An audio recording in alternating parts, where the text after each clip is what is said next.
Welcome to another episode of the Tower 26B Race Rate Podcast. I'm Joe Mitsky here once again with Coach Gerry Rodriguez. Coach, how you doing, buddy? I am good. I'm good, and I'm happy because you're back. You're in town. You had a little break for the last few days, I think, Break. and you're Break. ready. I mean, you're going Loose. to be Loose. ready for this podcast. You know what happened this morning? We went to Mexico. My wife, Madeline, a 4-year-old daughter, Mason, a 2-year-old son, almost two. And let's just say it was full gas the whole week. I dropped them off at school this morning, and I was like William Wallace. Freedom! Put my arms up, lay it on the ground. It was a long week. Long week, Yeah. Chair. Well, But I am glad you were able to shut it off a little bit. We exchanged, I think, one message while you were there, and I told you you're not allowed to answer any messages. yeah. Hopefully you listened. Boston Marathon today. Couldn't be that quiet. We had a bunch of athletes running in Boston, some good success. But Nice. but hey, we got this guy that's coming on the show today. I feel like he is an honorary coach with Tower 26. He's been around a lot this last year. Scott Dickens, welcome back to the show with Form Goggles. Scott, how you doing, buddy? I'm doing great. Thanks for having me on, guys. I'm super excited. I'm in the same boat as you. Jim, I just got back from a family vacation. I agree. It was full gas, full steam ahead. And my wife and I are both talking that at the end of a family vacation, we got to book ourselves each one more day off. So the kids, we get the drop off and we got one day of freedom to just lay in bed and, catch up and get some Z's and then catch up on work. William Wallace. Freedom! That's what you got to shout when you drop those kids off. But no, it's exciting to have you here. You've been on the podcast, I think, in the past year. You've been on once or twice. You've been on our 2 p.m. calls a couple times. You've actually come down here and coached on this guy. I'm coached on deck. He pushes me aside, Jer, right? We're live on Facebook, so you can see me video. If you're on Facebook, he pushes me. He says, that's not right. I'm going to coach this session. He took over the rest of the session. Scott took over the rest of the session. Liar. He wasn't scared to take charge. Well, Scott's background is so I'm going to get decorated into that quickly because you know what? If you're on this show, you are going to be willing to be ridiculed by me. So Scott, it's an endearing thing, right? You're Canadian, right? Are you Canadian? I am. I'm a Canuck. So I looked up your Wikipedia. I didn't do that last time. I looked up your Wikipedia. Have you read your Wikipedia? You probably wrote their Wikipedia, right? I have no idea. So he's been around for a while. So it says Scott Dickens, born April 4th, 1984, a former competitive swimmer from Canada. They got my August. I'm sorry, August. I'm sorry. Did I say April? August. August 4th, 1984. Is that correct? That is correct. A former competitive swimmer from Canada who mostly competed in the breaststroke events. He claimed 2 medals at the 2007 Pan American Games in Rio. He won his first national title at the 2004 Canadian Olympic Trials, earning his first trip to the Olympic Games, where he finished 19th in the 100-meter breaststroke. Dickens finished 8th in the semifinal heat and 16th overall in the 100-meter breaststroke at the 2012 Summer Olympics in London. Dickens was feeling sick during his semifinals race with a runny nose the morning of the race. What is a runny nose? No, I definitely didn't have a runny nose. We're talking to a guy from Canada whose countrymen play through broken nose. They knock their teeth out, their nose are sideways, and they're still out there shooting the puck at the net. And you had a runny nose. I guess you can't really whatever's on Wikipedia. What's on Wikipedia? Hey, it's true. It's true. I did oddly enough after the turn of breast. Something happened where I got I got my lactate up to about a 20 after the 200-meter breaststroke heats, and after that morning I couldn't get it down under about 6, 7 in warm down, and it just couldn't recover. And the final took me out, and I don't know what happened. Went into a bit of a. I think it was the runny nose. It had to be the runny nose. To be the runny nose. I swam too hard with a runny nose, and luckily I had a couple of days before the medley relay, and we made the final. But yeah, it was it's crazy what can happen to you in a swim race in 2 minutes in terms of total depletion versus I've felt worse after 200-meter breaststrokes versus even doing Olympic distance triathlons. Yeah, no, and that's my fun way of saying you're an accomplished swimmer. You know your stuff. You've been around, and you've won some medals, and been retired a little bit now. So you've taken on all this exciting stuff at Form, and you're going to tell us about something really exciting going on there. And I was at Oceanside, as Gerry said. I think you said, Gerry, did you say that, or was that before we started recording? I was Oceanside last week, and I saw so many triathletes starting the race with Form goggles on. It was really cool to see. Like they're That's more and more awesome. athletes are racing with the goggles on. I haven't seen them with the yellow strap yet, so we're excited to hear about that. And you're going to tell us what that yellow strap is about. But yeah, fun times. Really excited. I want to sort of. So most folks don't understand. Triathletes don't. I want to put Scott's some accomplishments. I won't even punctuate his greatness a little bit here, because triathletes in general that don't have swim backgrounds don't really have an appreciation. They have an appreciation, but they don't have a real understanding of how good some swimmers really are. Scott, I think you swam. Am I correct? 2:10 to 2:12. What was your 200 breaststroke long course time? 2:10. 2:10. And 59 for the 100 long course. So 2:10, Jim, 200-meter breaststroke, okay? 2 minutes and 10 seconds. If we converted that to yards, we're going somewhere in the 152 200-yard range, okay? 152. Most of our triathlete swimmers, the bulk of athletes are swimming 152 for their 100 freestyle. He's going a 200-yard breaststroke, 8 lengths in a short course yard pool, breaststroke in 1 minute and 52 seconds. That's used to. Well, sure, but 59 seconds for the 100. That's 50 seconds for yards. I mean, this is quick swimming. So the engine is still there. We get it's there some days, yeah. But yeah, I'm excited to come down and see you guys again. Jay and I've been talking about when that we're going to make that happen. Really want to highlight some of the new things that we've launched, such as new goggles and our new open water feature that's compatible on Generation 1 and 2 goggles. Well, let's hear about the Generation 2 goggles, because that's the big news. I think we got a lot of new features on there, and yeah, I look forward to a very highly informational session here, because we know what the version 1, or what did you call it, series 1, episode, what would you call it? We call version 1. Since we have 2 now, we got Smart Swim 1 and Smart Swim 2. Are you still selling the Smart Swim 1, or are those out the window now? No, we got lots in stock, and we got two great price points for someone that wants the updated version with integrated heart rate, and for someone that's looking to get introduced to goggles with a heads-up display at a more affordable price. You can do that as well. So it's great having 2 generation market. So it gives people the decision of, what am I looking at? What am I looking for? How do I want to experience this? But I got some cool visuals to show. So for anyone that's watching, you can get a little bit more introduction to Form and the launch of our new goggles. So I'm just Gerry, did you give feedback on this on the new goggle launch, on the new launch goggles, or how did that work? I can't recall if I did. We probably chatted a bit about it. I wasn't part of the feedback loop, but Scott was kind enough to have me use a pair for probably, I guess, a good 3 or 4 months before they were released. Yeah. And when was the release date of version 1? How many years? Yeah, that's a great question. So we launched April 7th. Sorry, you got me, Jim. You got me. August 7th, 2019. So it's been 4.5 years of development for this new one, and there's some restrictions around all that through COVID, but we got through it. I was going to say, so the launch of version 1, Jim, was almost similar to the launch of my book, except they were better off. At least you got a few months where your product could have been used, because you had a few months, and then we went into COVID, where all pools throughout the world, for the most part, were closed, and in our part of the world, beaches were even closed. So, you know what I was thinking before I came on? It's fun we brought this up, because I was thinking before we came on, I came across a bunch of those things you put around your neck. Remember how asinine that was? You had to put those things around your neck and bring it up. I came across a bunch of Tower 26 ones the other day.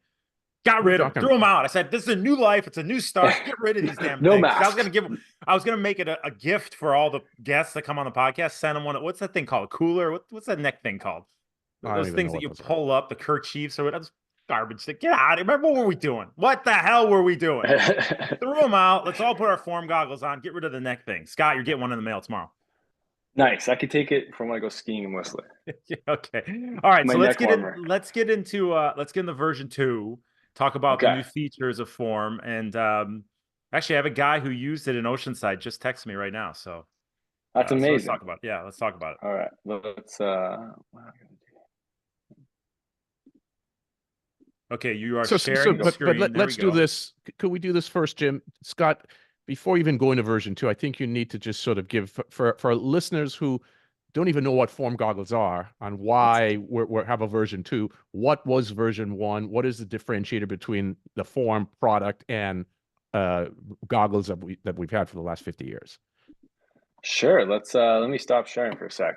So yeah, thanks so much for asking, and also again, thanks for having me on as well. I'm really excited to work with you guys again in person to highlight to all the Tower 6 26 community, both in the pool and on the ocean open water swim days, the goggles and all the features. But form, we make a pair of swimming goggles with a built-in heads-up display that track and showcase your swimming metrics in real time. So triathlon and data go hand in hand. We got all the data in the world when it comes to running, comes to biking. We got, biking indoors with, kickers, with bike trainers that give you all that data in real time when you're hooked up to either Zwift or Trainer Road or any other platform.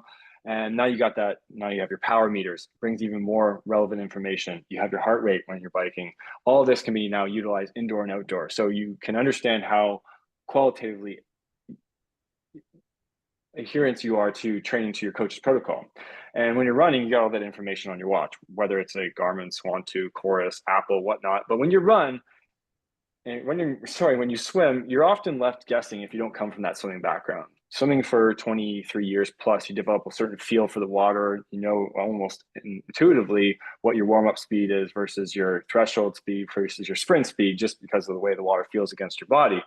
But if you don't come from that background, it takes a long time for that to develop, and you rely on metrics that you see on your watch or the swim clock, but you only get that after you swim. So essentially you're left guessing. And that is a challenge because often you're not swimming every single day, and to increase feel, you do need to swim more often. So with the data in real time, it allows you to accelerate your essentially efficiency curve quite rapidly, because you can start to understand, like, okay, what does my targeted pace feel like when I take 20 strokes of length or 18 strokes of length, or I have a distance per stroke of X versus Y. So you can put data and calibrate your feel based on what you're seeing and what you're feeling. So it enhances your awareness in real time so that you can start making those micro adjustments in real time, like you probably already do when you're running and biking.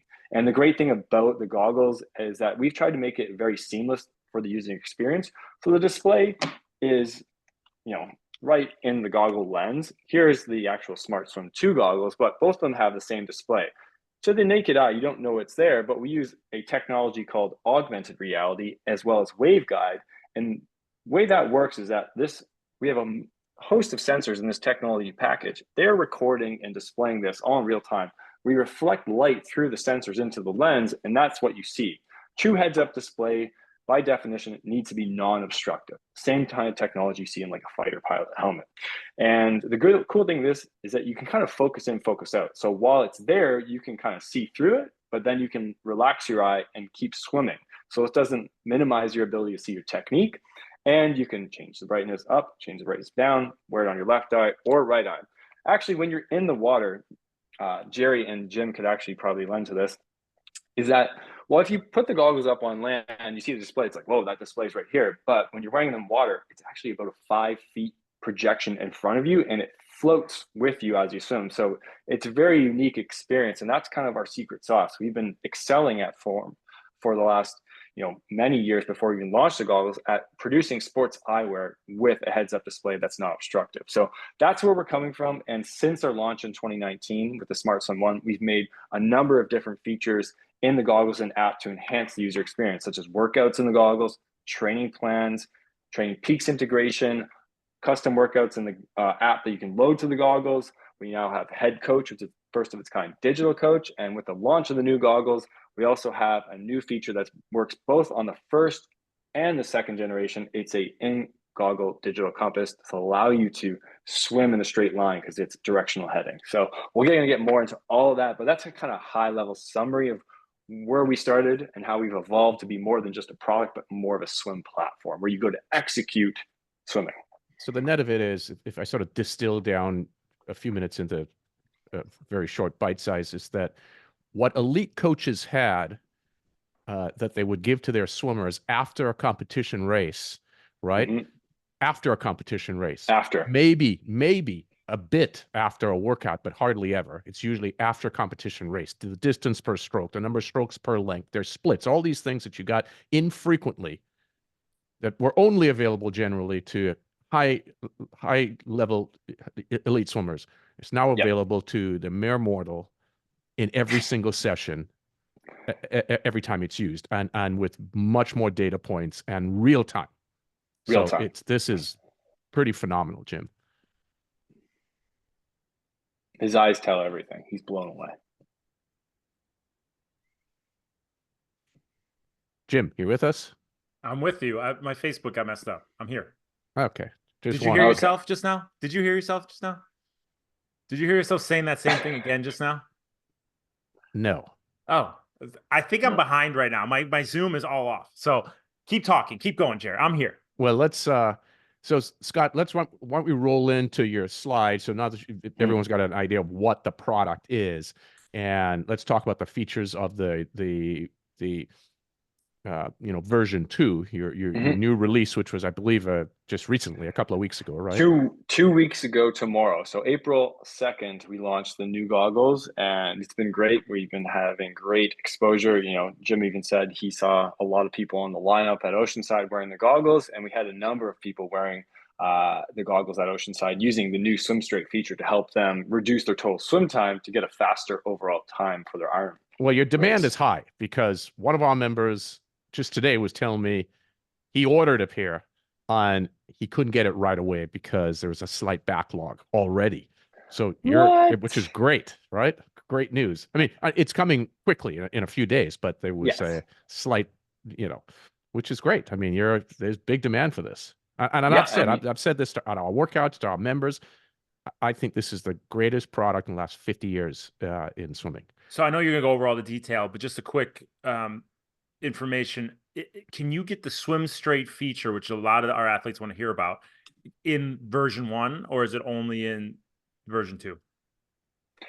Available both on version 1 and version 2, because both have a magnetometer in the goggles. So it's simply a software update on your app. Then the app will prompt you to do a firmware update on the actual goggles. So anyone that's listening, it has Gen 1 goggles, just go to your app store on iOS or Android, update the app for form, and then it's going to prompt you to update the actual firmware on the goggles, just like you would on your sports watch.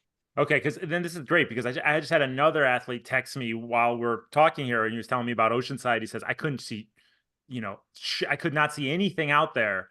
So, and that's a good majority of the people out there open water swimming in these races, that they have such a tough time navigating. No matter how much Gerry and I say, work on your sighting, work on your sighting, work on your sighting, there's still gonna be things that pop up that they can't foresee, whether it's swell or seals in the way, or other swimmers or whatever. Oceanside, Jim, as you know, at one point on that course, you're swimming directly into the sun. Oh yeah. So okay, so let's get into it. Let's see what we're updating here. Okay, cool. I'm just going to share screen again, and then we'll go from there. And I'm not going to check Facebook anymore. If it's not working, I'm not screwing up. Gerry's still pissed at me for missing the comment that he made. So I'm not checking that. If you're writing in Facebook, peace and love. We'll see you later. See you in just a moment. Small bit. So introducing the Smart Swim 2, just our evolution of unveiling the latest and greatest swimming goggles with a built-in heads-up display with new introduction of real-time integrated heart rate that sits on your temple. So this is just a summary slide of showing the key differences of the upgrade from Smart Swim 1 to Smart Swim 2. So over on the left, we have a newer and more newer and stronger strap that has a higher grade silicone that provides a bit more elasticity and strength, so you don't need to wear the goggles quite as tight on your head. I really like that. You've seen this on maybe some other pair of goggles like Arena Cobras or other competitive goggles. The stability point that allows you to attach the strap further back on the head. What's really great about this adds more stability to the goggles so they don't move around as much, but also distributes the weight of the goggles as well as anchors them on your head better with the strap placement. The technology package. So this is where we host our sensors, our battery. That's overall 15% smaller in size and total volume. If you were to hold the two up to each other, Smart Swim and Smart Swim 2, you would notice a drastic change. And so it is 15% smaller, but when you see it with the naked eye, it's totally different. And one of the biggest things I noticed as a competitive swimmer myself, and the background I had, is I immediately noticed how hydrodynamic these feel on my head, and just the overall fit and design I love. And then the next is the proprietary eye seal. So we designed some new eye seals in-house that are more form-fitting and contoured to the face, and they cover a larger circumference around the eye. They add more suction and decrease any chance of leakage. And then the last piece would be the integrated heart rate that sits on the temple. So first of its kind, to have heart rate on a wearable device such as a smart swim goggle. When you think about wearable technology this day and age, it's pretty much a industry standard, and most people expect it. So we just wanted to make sure we're meeting those standards. And do you want to wear these goggles over your swim cap for those who wear swim caps, or underneath the swim cap, especially with the heart rate? Gerry, that's a great question, because that is part of our fit guide when you get the goggles, is that for any optical based heart rate sensor, it needs to be touching skin to work accurately. So with the goggles, if you do wear a swim cap, it's best to wear the goggles under your swim cap.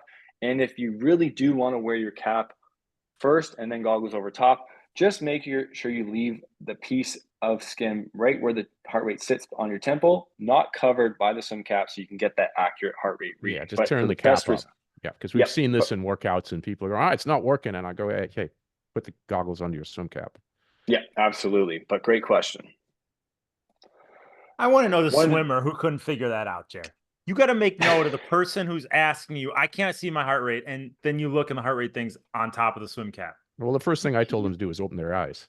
Tell them, well, that's good too. But tell them put on their shoes and go for a run, because you get out of my damn pool. That's an asinine question. It's not working. What about wearing your watch over your wetsuit and asking why you don't get heart rate that way? Yeah. We don't do watch heart rate. We only do form goggle heart rate.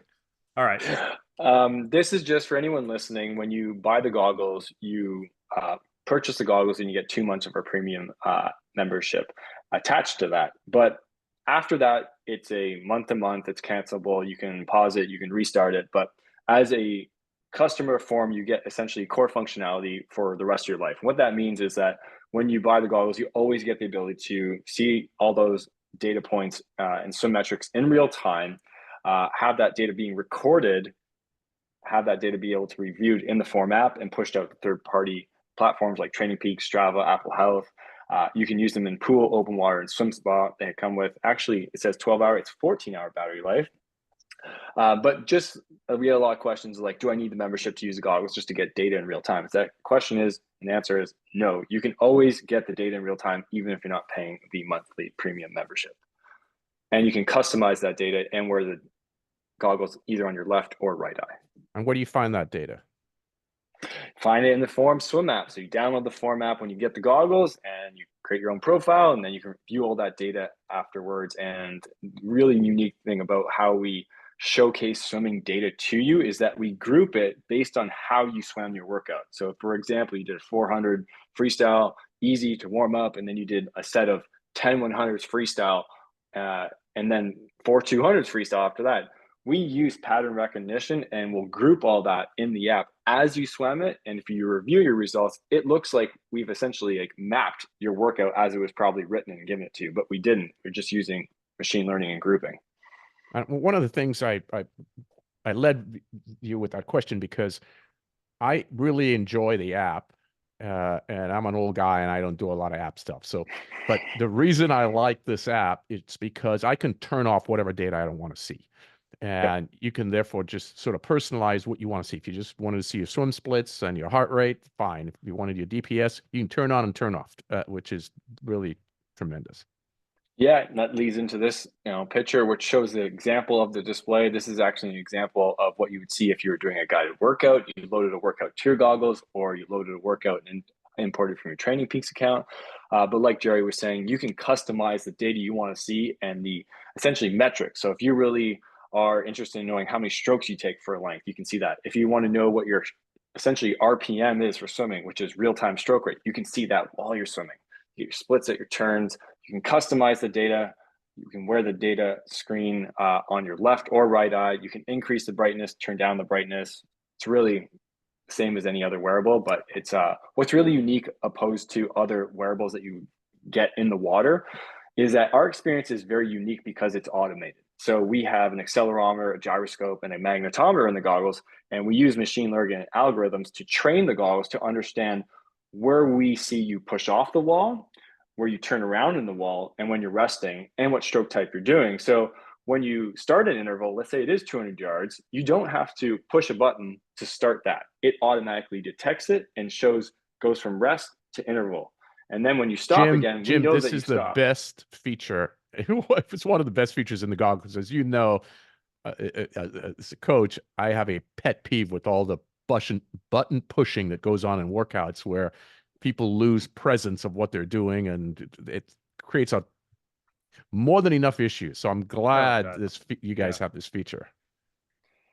I hear you. I mean, it's good to get that accurate data stamp for someone that's looking for it on a watch. The only challenge with it is that we, as humans, do not do the same thing the same way every single time because we don't know how. So it's inconsistency, which creates inaccuracy. The goggles are trained to do the exact same thing the same way, same time. So when you push off, they start the acceleration and the stamp of that interval the same way they would do it for anyone every single time, and the same with stopping. The other thing is that we can highly sense every length of data within the interval versus just a average timestamp. So in, let's say, 200-meter yards with a wrist-based wearable, you're getting your average stroke rate for the 200 yards, you're getting your time for the 200 yards, you're getting your metrics for the total. But if the goggles, they capture what was your stroke rate for every length, what was your stroke count for every length, what was your DPS for every length, what was your time for every single length, what was your heart rate for every single length, and then you get everything else in between. So it's giving you the true analysis of how you swim versus how you did swim. And what's DPS? DPS, distance per stroke. And the reason I asked that because once you throw out the acronyms, you got to explain it. I want to. So you can measure stroke length in two different ways: the number of strokes you take in the length, or the length you travel for each arm pull, which is distance per stroke. They're interchangeable, and it's really about which one makes more sense for you. Distance per stroke gives you a bit more of a finite number for the distance you travel for every arm pull you do. Stroke count is the number of strokes you take in a length. So if you do want to learn more about distance per stroke, I highly suggest connecting with your coaches like Gerry and Jim to learn more about it. But that's the greatest thing, is that you don't have to, it's a metric that for, like, Gerry said, analysis I got after a swim meet. I only ever got the distance per stroke metric in a race analysis. It was never available in practice because there's no way to measure it. Yep. And it's probably the thing that we use most from these goggles. Am I right, Chair? I mean, I look at distance per stroke nonstop all day, every day. It's all I did. Just look at the form app. What did Robbie do? What did Colin do? What, it's like. Well, the beauty of distance per stroke at the rate that it's being supplied real time, or you can have it every length or at the end of every repeat, right? Every rep. It's that for the user and for the coach, but for the user in particular, 10 times 100 in your example, or 5 times 200, you can tell, or you get the real-time feedback, that you are perhaps regressing in your quality of technique because your distance per stroke is diminishing. So then you go, okay, exactly. You could be going. What are the things I need to go back and work on to make sure I continue to optimize my distance per stroke or my efficiency? So that data is super helpful. Yeah, and that's one of the things that a lot of people are unaware of, is that since water is 800 times more dense than air, when you're swimming, you're always fighting that resistance. So muscular fatigue plays a huge part of holding efficiency in the water. So the goggles can highlight faster to you when your muscular fatigue kicks in before you actually cardiovascular fatigue. And that's really important when you're looking at those longer repeats. You can essentially pinpoint where the breakdown of your swimming technique and efficiency is, and then work with your coaches on how to either progress that, prolong it, or do any strength conditioning out of the water to enhance your overall muscular endurance. Jim, I think this guy's a coach. I don't think he's a, I told you he's hired. I sent him the Tower 26 neck cooler, whatever the hell you call it. He's already got one in the mail. That means you're a coach, so you're hired. Honorary. I love it. Yeah, I mean, it's really interesting. Like, you can program the goggles to be as complex as you want to the data points that are very highly intuitive, like stroke count, stroke distance per stroke, your splits, your pace, whatnot.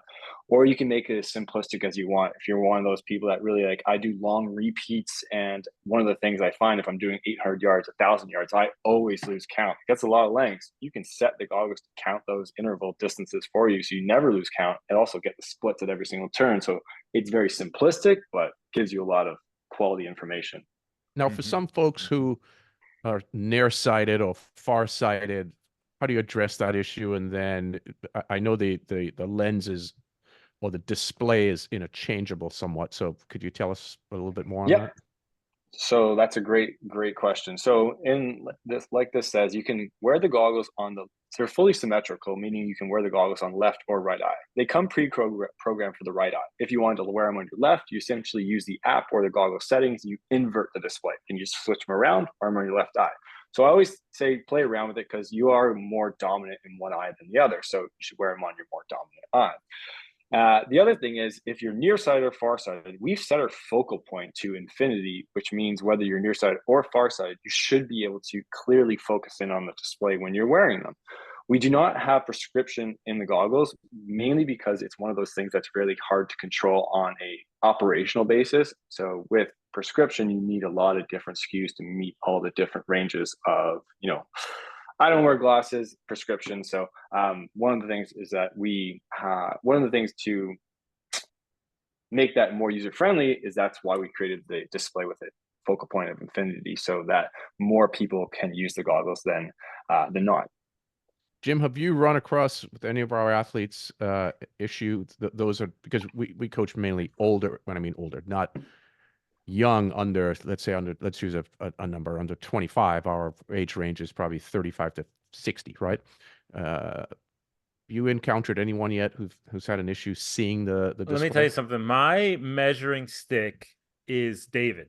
If David can see it, anyone in the world can see this goggle. And David uses Coke bottle David? Coke bottle David. The guy falls every single run because he can't see anything. But he uses these things. He sees it, no problem. So if David can see it, nobody else has any excuse to complain that they can't see this or they have a problem seeing it. Yeah. We haven't run into it in any of the sessions I've coached. I was just wondering if you had, but good. Okay, good. Thanks, Scott. Awesome. So Scott, you could use David as your measuring stick too. Or you can just put it on there. If David can see it, you can see it. That should be your tagline. Can we get that on the box? Yeah, we're going to put that. David, exactly. Make t-shirts form. If David can see it, you can. Buy form. Approved by David. Love it. All right, this is what everybody's going to get. New goggles 2 weeks ago. This is exciting right here. This is super exciting. I mean, I've been part of the testing for this for the last year, and I was just on vacation in Hawaii with the kids and using this, and it was so fun because I was swimming in Kona, and in one of the beaches I was in, essentially after 9:30 in the morning, the swells, the waves, and the wind were pretty high, and to swim to the targeted, like essentially going between two rocks in the bay, to swim straight to either end, I could feel myself shifting.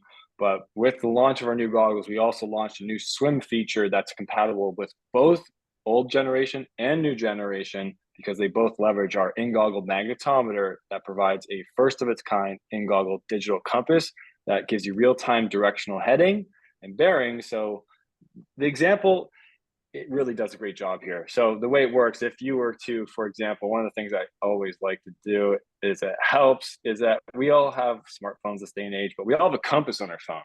If you were to turn that compass on and move it around, the numbers all change in real time. It's exactly what happens. The goggles turn on a compass in your goggle, and as you look around, the numbers change. So let's say, for example, you're on a race course or a swim course in the open water. I want to swim to that yellow buoy. If you see in the goggles the compass and the bearing saying 270 degrees and that arrow is pointing at it, as long as when you're swimming with your head down, you remember that one little number, 270 degrees, and you keep that arrow pointed at 270 degrees, you're swimming straight as an arrow. And it's crazy how simple it is, but how efficient it is. It does not lock it in for you because it's like a compass. I'm not locking anything in here. It's just changing. It's up to me to remember what I sighted, what I locked in through my memory and the bearing. And as long as you keep it on that, it's crazy how well it works. And in Hawaii, I could feel myself myself shifting, and like, I'll use the example of 270. I saw myself like shifting over to like 240 in real time. So all I did was position my body in a different direction so that I was still lined up at 270. So you can make those micro adjustments and know when you're thrown off your race course way faster, so that you're not losing time. On average, in like open water swimmer or triathlete, and an open water course swims 10% at least more distance than necessary, because they don't have a black line like a pool guiding them. So you could train harder, train longer to get your pace per 100 down to swim faster, or you could swim the same pace and swim the accurate distance and overall faster swim time, which means Jim, an overall faster what race the time. problem, Jim, is with this for us as coaches. We're going to get pushback in our workouts that, Gerry, Jim, we don't need to do sighting in workouts anymore. We don't need that skill. We can just follow this 270 in the example number. So forget about all these head lifting sessions you're having us do. Scott, come on, let's hear the Gerry, response. we thought of that, and we don't want you to get hurt or injured, because if you swim like I did in our prototype testing, I went for like 4 minutes with my head down to see if this thing was legit, and it was. Well, that's not safe. So every 30 seconds, if you do not sight, the goggles are going to say sight, and this feature will turn off. You're kidding, really? Exactly. Oh, Gerry, that was a leading question. You knew that. I did not actually, because I haven't used the feature yet. I did not know that. That is fantastic. Okay, because so how many times, Jim, have you been at a race, looked at athletes, not our athletes, obviously, and see somebody swimming 40, 50, 60 strokes before they lift their head, which that could translate to at least 40, 60, 80 seconds before they do a head lift, right? Oh, yeah. Yeah, I mean, you see it when you're in the actual race. You're swimming straight to the buoy line. You see some other wahoo going, straight out to the right-hand side. You're like, where is that idiot going? Like, sight one time and look where the buoys are. You know how much extra swimming you're doing? So amazing. So lead us through Oceanside, right? I'm racing Oceanside. There's 4 or 5 red turn buoys. There's a sighting buoy every 100 meters. How would we use this at a 70.3? So great question. So as you're getting ready to do the start of the swim, simply turn on the goggles, select the open water swim mode, because you can swim at the pool, open water, or swim spa. Select the mode. You turn on the digital compass in the goggles, and then there's a quick calibration that you have to do to make sure that they're working. And then essentially before the race starts. Okay, give me some detail here. Quick calibration. What does that mean? It just means that to make sure that the compass is working as it should, so you get an accurate experience. Okay. So you have to do it, tuck the head, tuck the head, tuck the head, full rotation of the head, and that just essentially calibrates the magnetometer. So the compass is accurate. So this is a couple of seconds, a few seconds. This is no sit there and program. Okay. Nope, do it right before the race, and then you hit start, and what you actually can use the goggle. You'll see the compass start working before you even start the actual time. But then it's like, okay, I know my first heading is, race is about to start. That's my first buoy. Line it up. Remember, what your targeted bearing is. And then now let's go all the way. I've done my first stretch, and I now do just turn right, turn left, whatever it is. Okay, there's the next one. What do I do? Well, all you got to do is, as you're sighting, take that 2 seconds it takes to lock in. And remember, okay, now I've changed direction. I'm no longer at 270. I see, 180. So, okay, I'm seeing 180 to that new buoy. So I'm at 180 for this stretch. Then again, you turn. Oh, now I'm seeing 90. Okay, you got to swim at 90 now. So it doesn't take long to make that adjustment. And we have some great user content coming in already from people that raced Oceanside, even Texas, saying like, I swam the same pace this year as last year, and I went a minute faster because I swam less distance. So the net of this is you still have to develop the skills, the proper skills of sighting, right? Because you do have to sight to lift the head to get the focal point of the next buoy that you're heading towards, or the next turn marker. Or just safety in general. Yes. Okay. So you need, very good. Good to know, because I could just see folks going, well, I'm just going to follow the 270 or the 90 or the, okay. Very good. Yeah, absolutely. It's really it's a fun feature to use. It's crazy how simple it is. I mean, there was a great review by TC Rainmaker, and yeah, I mean, I was very happy to be a part of the testing of this one. And like I said, one of the things I like about it when I'm in open water, I get a little anxiety when I'm in open water because I can't see anything. It distracts me and stops me from thinking and keeps me focused. So I got now. Think about like the swimming device you have in open water now with the goggles. You got your real-time stroke rate, cadence of your arms. If you know your cadence in your arms in the pool associated with certain paces, that's really helpful. Now you got swim straight, so you're swimming straight. I got heart rate in the top right corner of the goggles and my time. Those 4 metrics alone, without even pairing them to a watch, you got a powerful open water swimming device. And that's in version 2, though. And version 2 is the only one where you'd have heart rate. Yes. So Okay. in version 1, you just minus that heart rate unless you're paired to a polar. And you could put that little polar under your swim cap like I used to do in version 1, right? And it connects. Okay. Yep.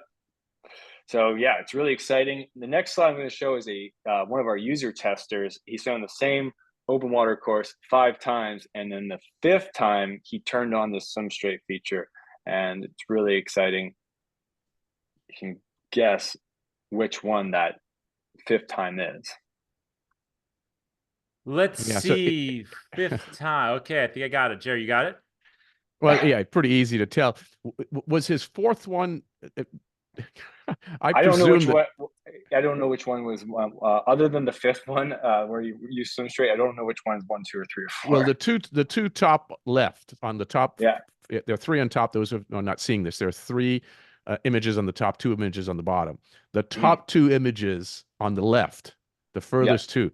That's really bad. I mean, that's like, really. You'd be going head on in a race. You'd be going head on against the people who are coming back. Yes, going out. We have some problems. But this is common, what you see. So Correct. not only we bring more awareness, we're helping people reduce total swim time, total distance time, but also I think it's adding more safety because one, if you don't have to, swim off course. I remember, coaches and athletes telling me some of the horror stories of, the Escape from Alcatraz race last year, where people were ending up like half a mile down the beach and having to run back to transition because the current was so strong. In situations like that, we could actually be adding an element of safety to the race. And what was the duration of this course? Do you know? This one, I do not, because this is done by our product team and the beta tester. Yeah, no problem.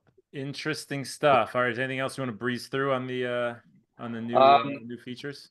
I think it's important to talk about why integrated heart rate is important, and as we know from times in the past, and sometimes it's currently being used, but heart rate is one of those sought after metrics in endurance sports and sport in general. And in water, it's challenging to get, especially in real time, because you can't really utilize the chest strap because you can't Bluetooth it to anything, and chest straps are uncomfortable in the water because they slip down when you push off in a streamline, or they flap around when you push off. They just don't stay stable, and they might be more beneficial for women under a swimsuit, but for males not wearing a wetsuit, that could be a challenge. Then you got the old I'm going to count to 10 using my fingers on my throat or my wrist when I come to the end of an interval, or I'm going to look at my watch. So all of those are okay, but none of that gives you real-time heart rate when you're swimming. So resting heart rate's a much different thing than what your actual heart rate is while you swim. And that's really industry leading for us to be able to provide that seamlessly and accurately. We also launched the ability in the app to program in your max heart rate as well as each individual zone. So if you knew those, you could put them in, or you can use one of our calculations if you just know your max heart rate, but you can get your zones and do actual zone-based heart rate training in water in real time now, which is so widely used in running and biking. And we at Forum just conducted a white paper analysis where we're comparing the accuracy of our tempo-based heart rate versus the gold standard, which was EKG heart rate of a chest strap, and the accuracy of that in water. And we also compared the accuracy of leading wrist-based sports watches in water of their heart rate versus the chest strap. So it was like us versus chest strap in water and watches versus chest strap in water. And we came out 97% as accurate as leading chest straps in water whereas watches only came out 93% as accurate as chest straps in water. So short summary is that we provide real-time heart rate from the temple using optical PPE heart rate monitors from analog devices, and are more consistent and accurate than leading wristwatches. Awesome. Exciting. All right. Yes. One of the things that's also part of Forum as part of the premium feature membership is your ability to get real-time access to digital coaching for particular elements of your freestyle stroke. Let's back up for 1 second. You said part of the premium feature access. So when you purchase the goggles, do you get this access automatically? You get access to all our premium features for 2 months, and then it goes into a month by month, or or you can pay annually upfront to save money. So you then go on a subscription model after 60 days. Yes. Okay. Very good. Yes, and then you can use it as you want to, month to month. You could pause it, you can reactivate it. You can essentially cherry pick, like, I only want to use this during my race season, or the months my coach tells me to. This is just for the head coach feature, but all the other features we're talking about, distance per stroke, all the other metrics, that has nothing to do with a subscription model. So yeah, let's back it up and talk about features versus metrics. Thank you. And let's go. All right, so back to the core functionality. What you're seeing over on the right are metrics. Those are swim data points. Swimming metrics you can see in real time. Goggles customized any which way you want. So let's say all that real time. Jim, let's analysis. Go over. Just call these out, since for those not viewing but listening. Distance, distance, time, heart rate, pace, split times, distance per stroke, stroke rate, stroke count, calories. Right. Yeah, and there's different ranges within each of those. So like time, you could get your for split times, you get your split time for your last length. You can get your cumulative split times, which is meaning like the 75 of a 200. Pace, you can get pace per 100, pace per 50. Stroke rate, you can get real-time stroke rate, average stroke rate. So there's variations of all these as well. So these are features that once you get the goggles, these are metrics. These are metrics. Forever metrics. Forever swim metrics that you can have in real time, recorded and pushed out to third-party platforms that you can see in the pool, open water, and swim spas. Now let's go to the subscription portion. Oh, features. Yes, these features are ways to leverage the goggles and app to get enhanced user experiences and awareness on how you swim, and to swim more efficiently and accurately. Okay, and these are the ones we have to pay for after 60 days. Yes. Good. And I have a list of them at the end. I'll show you. On Swim Straight, by the way? And Swim Straight is one of those paid ones. Okay, so you're going to have to pay for to go be best able times. to swim stroke. Okay, I get it now. I didn't know. These are. I know. It's all good. Yep. So head coach. It's all good, Jim, until a competitor comes out and gives it away free. But as the leader in the sport in this, you got to ride the horse as long as you could. I like it. Smart business model. Very smart. It's all good. I'm with you. So Head Coach is one of those premium features. We launched this back in October. It's a first of its kind digital coach in goggles, as well as supported by in-app analysis and education to help you improve key elements of the freestyle swimming stroke. This only works for freestyle at the moment. It is the most widely swum stroke amongst, I would say, adult onset swimmers and triathletes, which are talking about our target market here.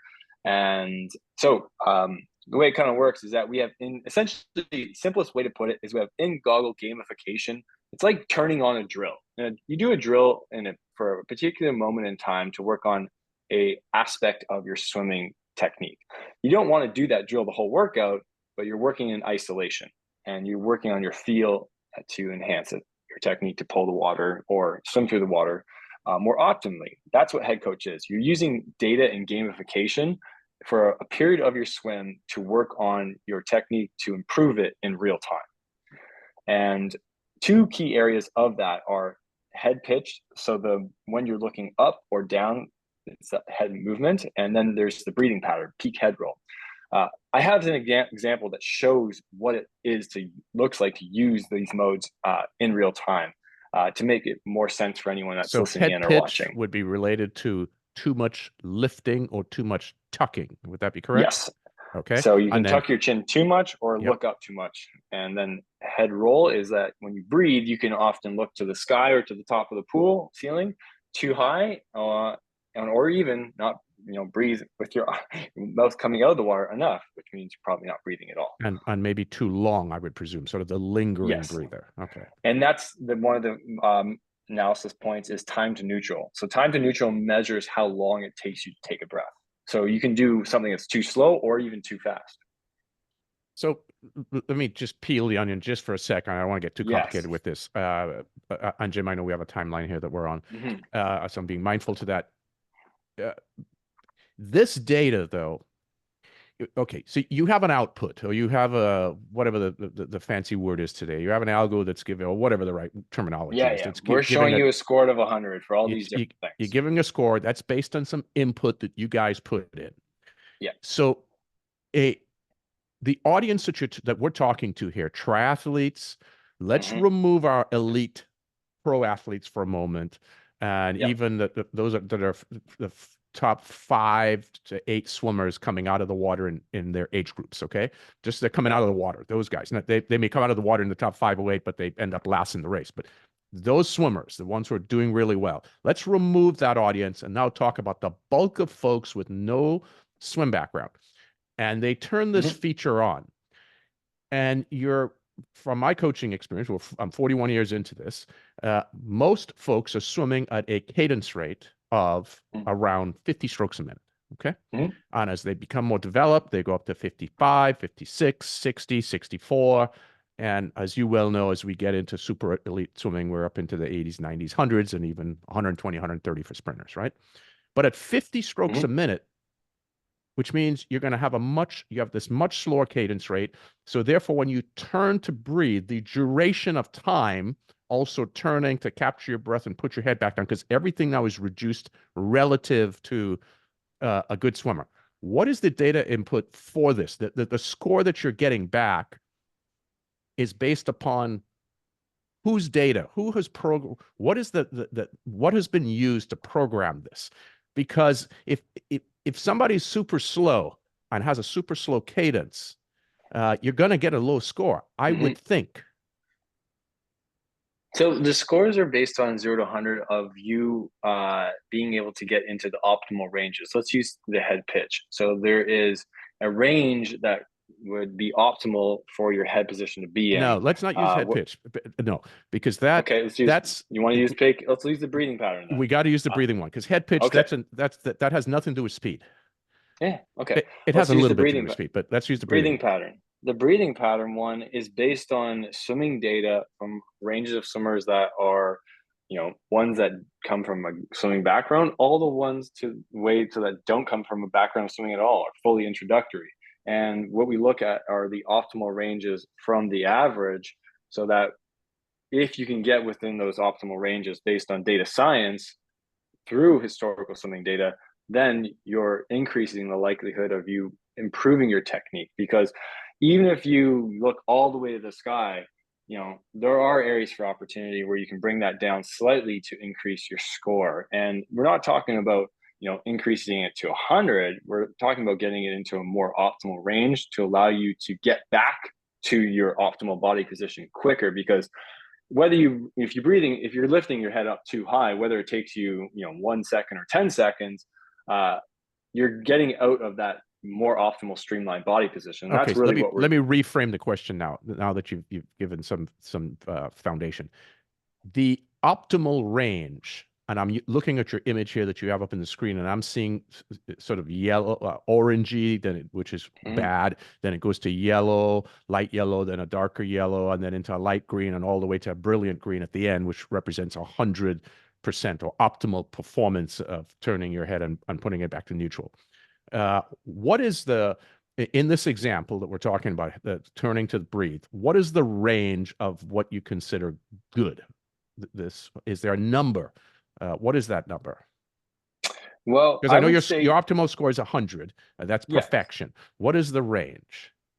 And I'm putting you on the hot seat a little bit, because these are the questions we're getting, and I want to be able to answer them properly to our athletes.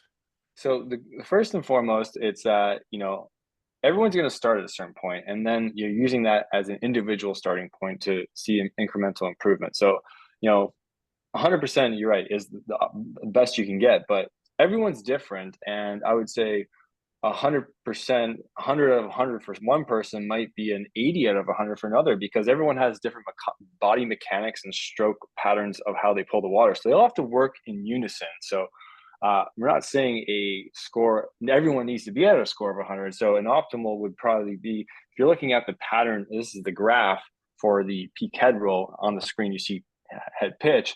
You can see even I'm only at a 73, but I would consider I'm starting to get into a green range. So a green range probably starts at around a high 60s or low 70s. So if you're even in those, you're seeing better. So that's good.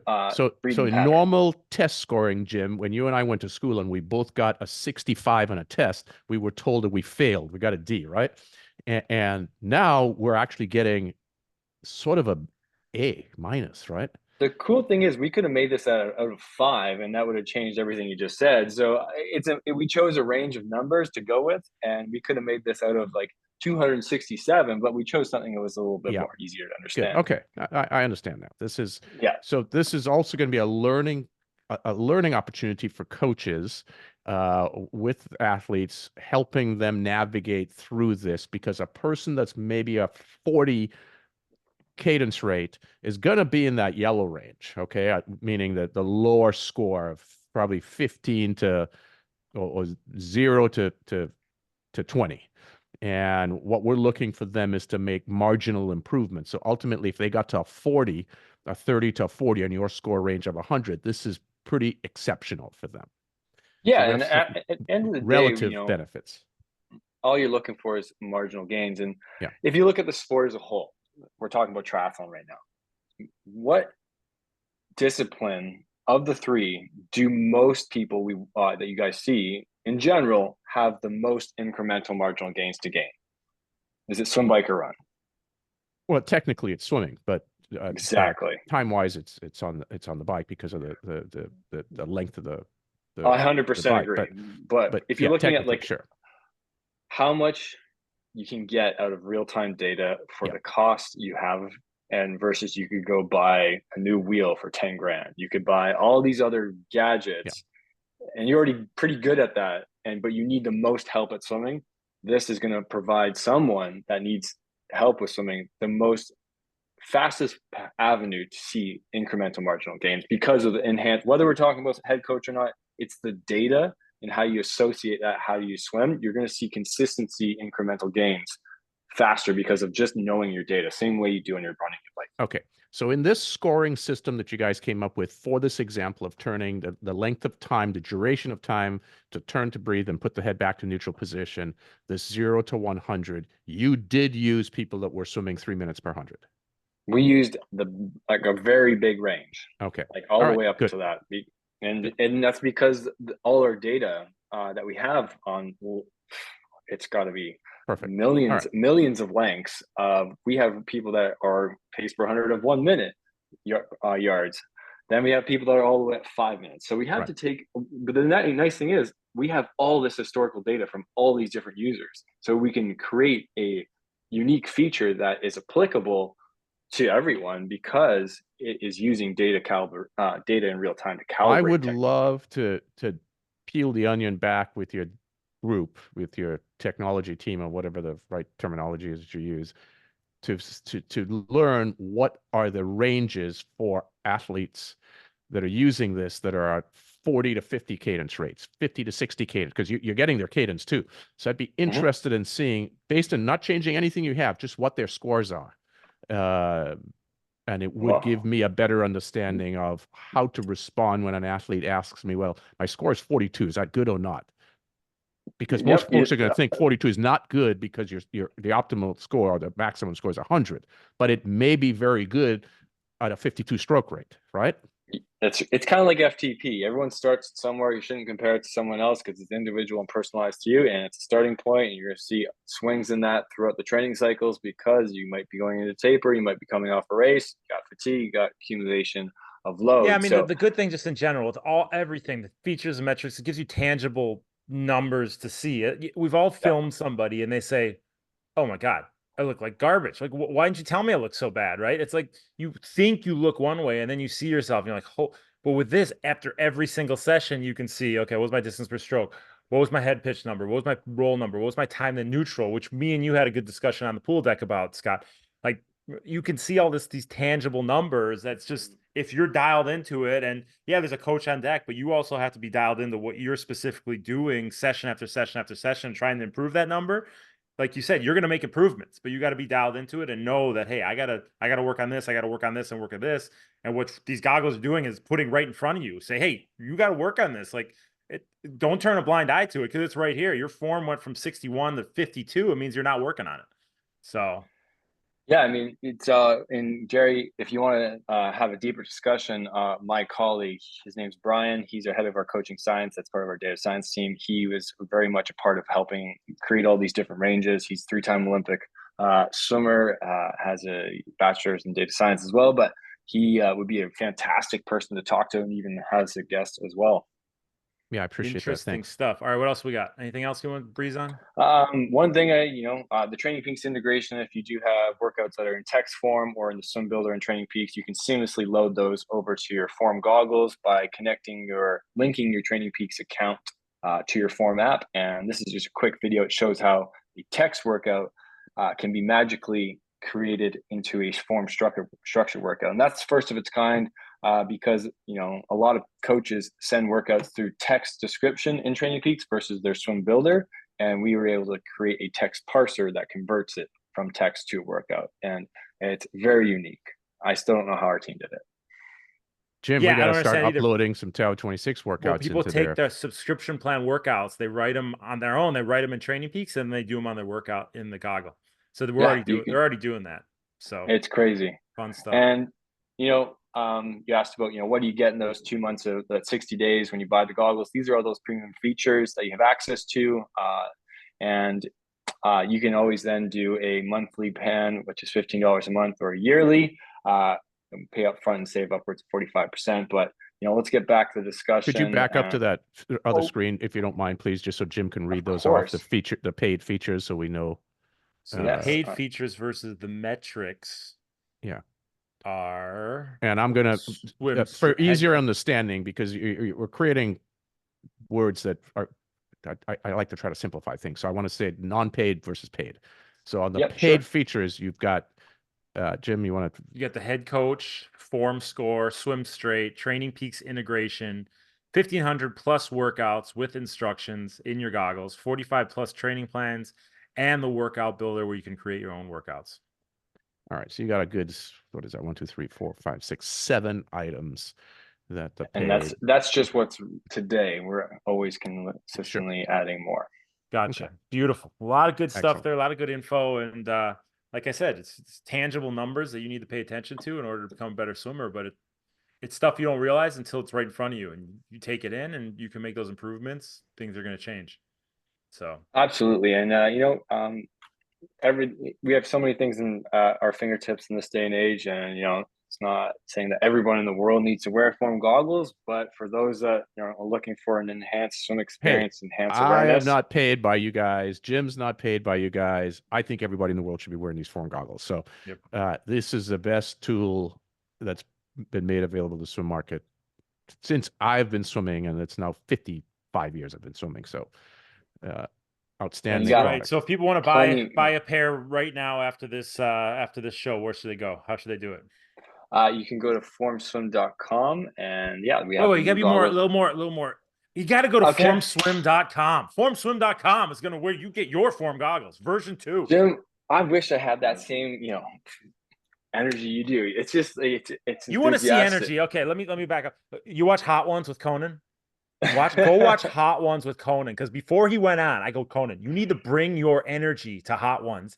And he brought the energy, and it all comes back to this guy, because I told him, bring the energy, buddy. So Scott, next podcast you're on, which probably you don't go on many podcasts because you're already on the cream of the crop. Like, why go on anything else? Formswim.com, bring it on. Bring it on. Formswim.com. You can go order the new Smart Swim 2 goggles or the Smart Swim 1. Both have the swim straight feature, and Smart Swim 2 have the integrated heart rate and new industrial design, more hydrodynamic. Really What's excited. the price? What's the price? What's in the prices? New goggles are $249 USD, and older generation 1 goggles have now been reduced down to $179. So 180 and 250 approximately. Okay. Yeah, and we're really in it, and we're excited to start planning to get down to LA again, Santa Monica, to do more work with the team in person and demo the goggles even more. Really excited about that. Looking forward to a little open water swimming, testing those. Looking forward to that. We're gonna get Rodriguez and Dickens out there going head to head. So that's right. Yeah, breaststroke versus freestyle. Breaststroke versus old man. All right, Scotty boy, it's been great having you on, man. Thanks for joining. Thank you so much, guys. All right, take care, Scott. Thanks. Formswim.com. Go get it. All right, Gerry, let's get into where am I at? Where'd I go? I lost you guys. Oh, Scott, you're still there. Scott's still there. Is this thing like where you say you can leave now and I got to finish the show? No, you can stay on if you want. I thought you had somewhere to go. A date. No, he was saying you got to leave. He'll finish the show for you. Oh, you want to stay? Oh, okay. All right. Hey, if that's the case, whatever. I'm going to go back to Mexico. So you can stay. We're going to do our workout of the episode. Go to coaching.power26.com. Actually, stick around because this workout of the episode we can talk about quickly because there's a couple kids waiting down the street that I got to pick them up soon. But talk about how we can adjust this, Gerry, based on if you have the goggles. There's got to be a way. Let me share the screen. We'll talk about it. So we're just starting our sharpening phase. We just finished up our foundation phase. We're moving into the sharpening phase. And this is one of the first workouts of the sharpening phase at coaching.tower26.com. Gerry, you want to run through it? Well, Jim, here's what I'd like to do if this is okay with you. I think we can just show this workout. This is a pretty technical session and the beginning of the sharpening phase that deserves a fair amount of time to review this carefully. And I know we're a bit short on hitting our timeline. So let's just show this. You can tell listeners where to go to get this. And then let's pick this up in our next episode. Okay, so we're going to start. This good point. Yep. Yeah, this needs some attention, and it needs careful attention. I just want to run through this session like we've done with others. So we're going to start. Oh, you guys are mean. You're putting vertical kick in there. So super important. Yeah. So if we're using our tempo trainer, are our form goggles going to take the place of the tempo trainer if you have the goggles, or do we still want a tempo trainer?